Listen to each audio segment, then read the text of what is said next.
The Pacific Northwest is sitting on top of a fault that has been silently loading stress for 326 years.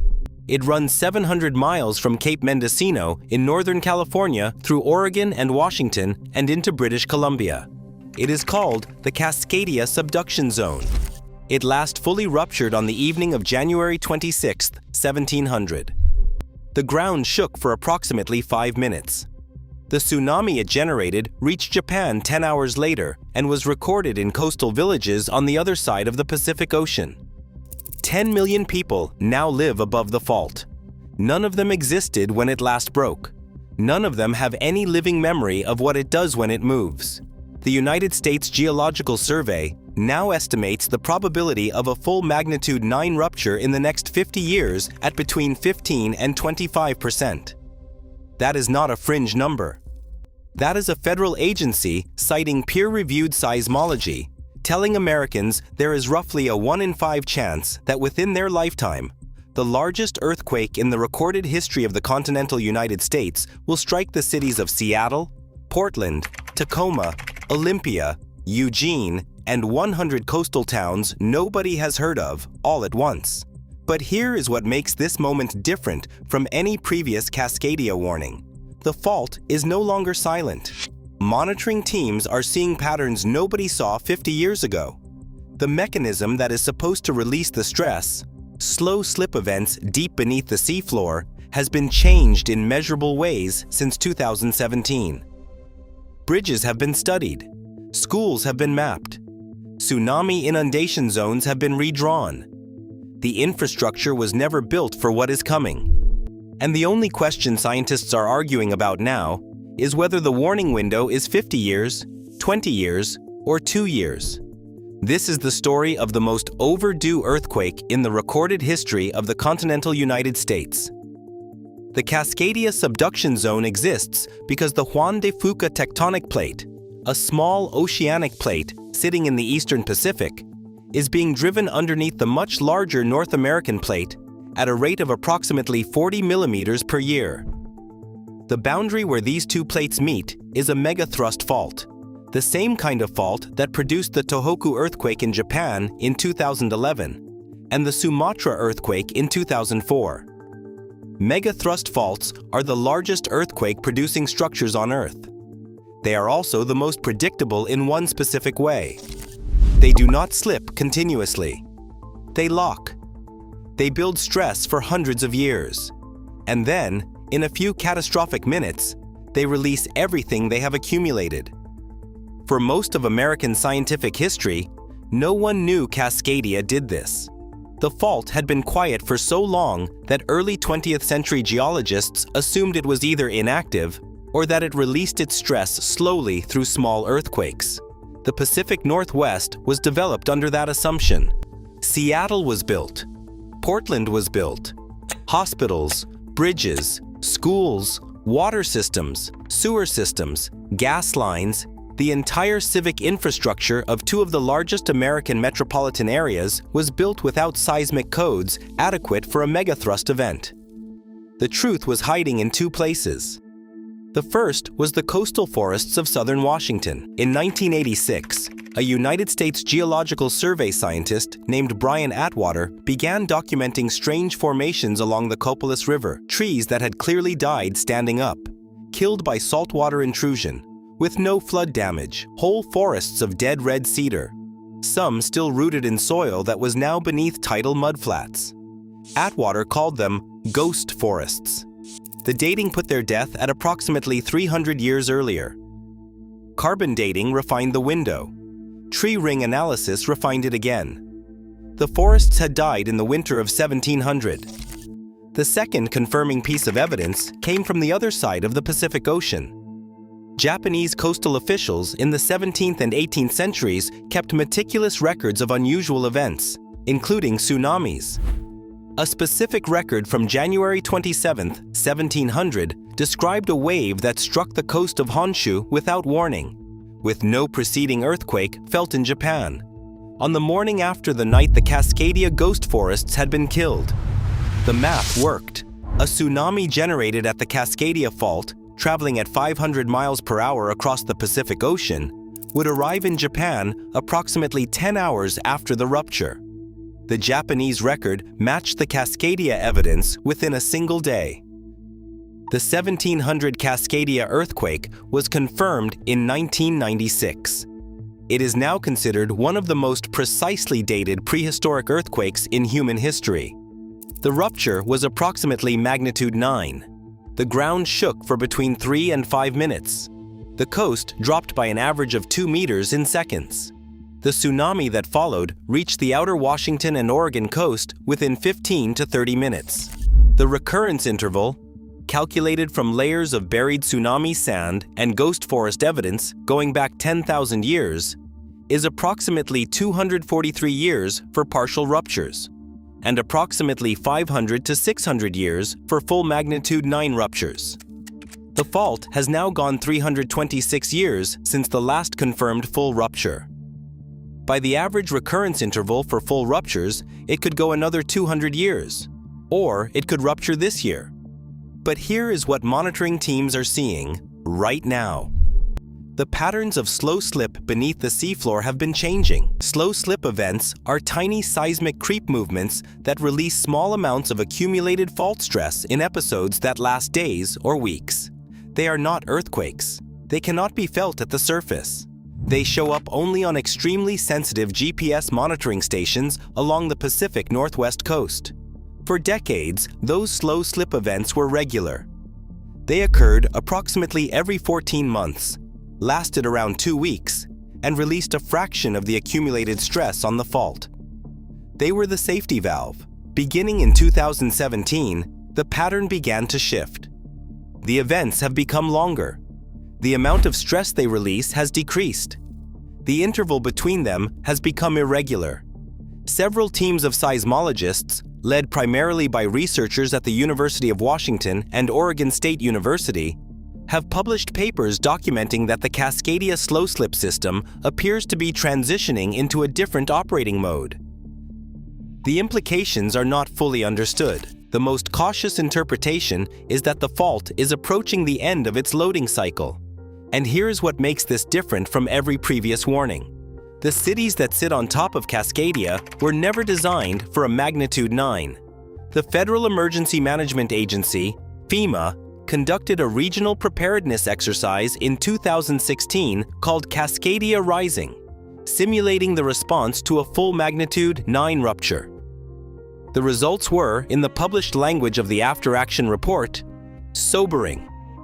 Roughly 1/3 of all bridges in Western Oregon and Western Washington were projected to be functionally destroyed or impassable. The Interstate 5 corridor, the primary north-south freeway for the Pacific Northwest, was projected to be cut in multiple places. Multiple major hospitals were projected to lose power, water, and structural integrity. The water and sewage systems of Portland and Seattle were projected to require months to fully restore. The death toll estimate from the FEMA exercise was approximately 15,000. The displaced population estimate was over 1 million. The recovery period was estimated at 1 to 2 decades. The reason the infrastructure is so vulnerable is the building era. Seattle's downtown core was built primarily between 1890 and 1970, before any seismic code in Washington state accounted for megathrust earthquakes. The same is true of Portland. The same is true of Olympia, Tacoma, Eugene, Vancouver, and the smaller cities in between. Even the buildings constructed under modern seismic codes are designed for the kind of crustal earthquake that California experiences, not for the 4 to 6 minutes of sustained shaking that a full Cascadia rupture would produce. The duration matters. A short crustal earthquake stresses a building briefly. A megathrust earthquake stresses it continuously for minutes in cycles that grow worse as the building structure begins to fatigue. But here is the part that scientists are most concerned about. The tsunami arrival window for the outer coast of Washington and Oregon is 15 to 30 minutes after the earthquake begins. 15 to 30 minutes for tens of thousands of coastal residents to recognize what is happening, evacuate to higher ground, and survive a wave that is projected to reach inundation heights of between 30 feet and 100 feet on the outer coast. The communities of Long Beach, Ocean Shores, Cannon Beach, Seaside, and dozens of smaller towns along the Washington and Oregon coast sit at elevations of less than 30 feet. Many sit at less than 10 feet. There are not enough roads. The bridges over coastal estuaries are projected to fail in the earthquake itself before the tsunami arrives. The evacuation routes that were drawn after the 2011 Tohoku tsunami in Japan have been redrawn multiple times in the years since. As new modeling has shown, the original routes will not work. This is the part that the earthquake-focused public discourse rarely covers. The earthquake is not the main thing. The earthquake is the warning siren. The tsunami that follows is what kills the most people. In the Tohoku event in 2011, the magnitude 9.1 earthquake itself killed an estimated 250 people. The tsunami killed 18,000. Cascadia is projected to follow the same pattern. The tsunami inundation zone in the United States Pacific Northwest contains an estimated 70,000 permanent residents and over 100,000 more during summer tourist season. The current FEMA modeled fatality projection assumes adequate warning time. The actual warning time depends on the specific rupture mechanics, which are not predictable in advance. And here is what most people do not realize. The Cascadia earthquake will not feel like a normal earthquake. The shaking will start as a low rumble that grows over 20 to 40 seconds before reaching its full intensity. It will then continue at near peak intensity for between 2 and 4 minutes. People who have never experienced sustained shaking of that duration cannot intuit what it feels like. The footage from Tohoku in 2011 shows what it looks like. People standing in offices, office equipment falling, shaking continuing, people realizing it is not stopping, people running, people taking shelter. The shaking continues past the point where any previous earthquake the person had experienced would have ended. That is what Cascadia will feel like simultaneously across an area twice the size of Washington state. Infrastructure failures will compound the chaos. Power will be lost across most of the Pacific Northwest within seconds. Cellular and landline communication will be lost within minutes. Highway and railroad bridges will fail. Pipelines for water, sewage, and natural gas will rupture. The Interstate 5 corridor will be impassable in multiple places. Air traffic will halt. SeaTac and Portland International Airports will be operational only after engineering teams confirm runway integrity, which will take days. The Coast Guard, the National Guard, and Federal Disaster Response will need to enter a region with severely degraded transportation infrastructure to deliver supplies, perform search and rescue, and treat the wounded.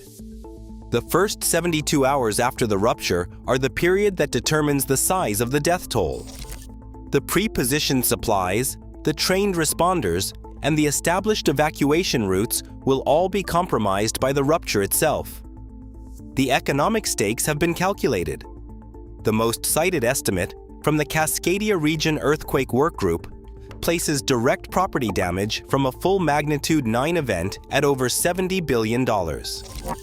Indirect economic losses from supply chain disruption, tourism collapse, business closures, and infrastructure rebuilding costs raise the total to over $200 billion over the recovery decade.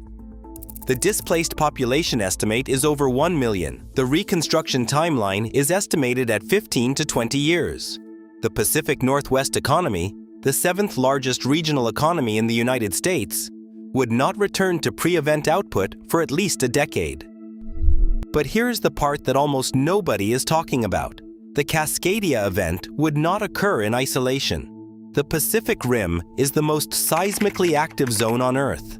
In the past 25 years, 4 megathrust earthquakes of magnitude 8.5 or greater have occurred along the Pacific Rim. Sumatra in 2004, Chile in 2010, Tohoku in 2011, and Iquique in 2014. The clustering is not coincidence. Stress transfer between subduction zones is now a well-documented mechanism. The Pacific Rim subduction zones do not all rupture simultaneously, but the rupture of one places measurable stress on adjacent zones. Cascadia has not ruptured during the 21st century cluster. By every published statistical model, the longer it goes without rupturing, the higher its loading state, and the more energy it will release when it does break. The wider implication is that the Pacific Northwest is not anomalous. Mexico, Indonesia, Japan, the Aleutians, Kamchatka, and the entire Pacific Rim contain similar overdue megathrust faults. Cascadia is the one that runs beneath the most populated American region. It is also the one that has been silent the longest among the major Pacific Rim subduction zones. By the law of stress accumulation, those two facts together mean that when Cascadia does rupture, the energy release will be larger, not smaller, than the recent Pacific Rim events 326 years ago, on a January night that none of the people in the affected zone could possibly understand. The floor of the Pacific Ocean shifted by 60 feet in approximately 5 minutes. Coastal forests dropped beneath the tide line and died standing up. A wave reached Japan 10 hours later. The villages along the Pacific Northwest coast that would have been affected did not exist as we now know them. The civilizations that did exist, the indigenous peoples of the Pacific Northwest, recorded the event in oral tradition that has been preserved in detail.